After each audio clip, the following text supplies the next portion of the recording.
Les dirigeants européens se sont étranglés en entendant les propos de Donald Trump sur l'Europe quelques jours avant son investiture. Rappelons en substance ce qu'il disait. 1. Il a déclaré son indifférence totale au fait que les Européens soient unis ou non. 2. Saluer le Brexit. 3. Pronostiquer, voire souhaiter des exits en chaîne. 4. Dénoncer le fonctionnement de l'Europe au service de la puissance allemande. 5. Menacer l'Allemagne de représailles commerciales sur l'automobile. 6. Stigmatiser la politique migratoire d'Angela Merkel. Et pour couronner le tout, il a pointé l'obsolescence du système de défense européen et notamment le parapluie de l'OTAN, plus précisément le sous-dimensionnement des budgets européens de défense, loin des 2% du PIB auxquels il s'était engagé pour 2014. Cela fait beaucoup en une seule déclaration, c'est vrai. Trump, on le sait, fait primer les intérêts de son pays, du moins les intérêts à courte vue de son pays. Il tourne la page du leadership hégémonique bienveillant des États-Unis.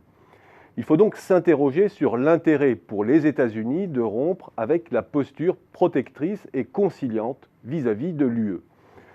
D'abord, il faut reconnaître une certaine pertinence au point de vue américain.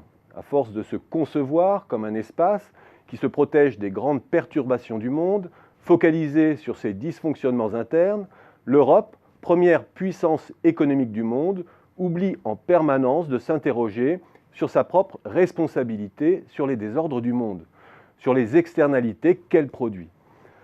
Or, l'Europe, c'est d'abord aujourd'hui une machine à excédent, sous la houlette de l'Allemagne.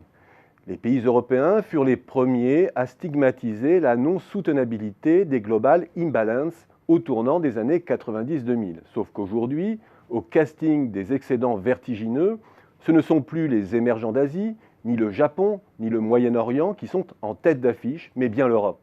Que l'agressivité et la suspicion se tournent vers l'Europe n'a dès lors rien d'étonnant si l'on fait l'effort de se rappeler le regard critique que l'Europe portait alors sur le Japon triomphant, la Chine ou l'OPEP.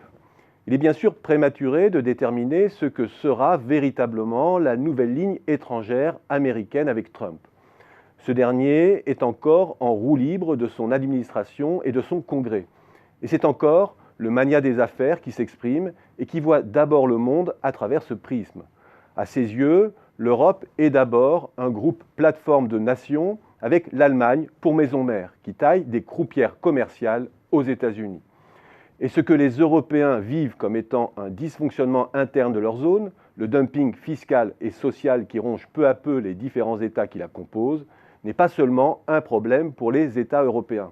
Il est un problème pour le reste du monde. Il suffit de regarder l'évolution comparée de l'IS moyen de l'UE et de celui des États-Unis. Mais on peut évoquer aussi l'évaporation fiscale des profits des GAFA hébergés en Irlande, aux Pays-Bas ou au Luxembourg. Le recyclage opaque de l'excédent européen via sa constellation de paradis fiscaux.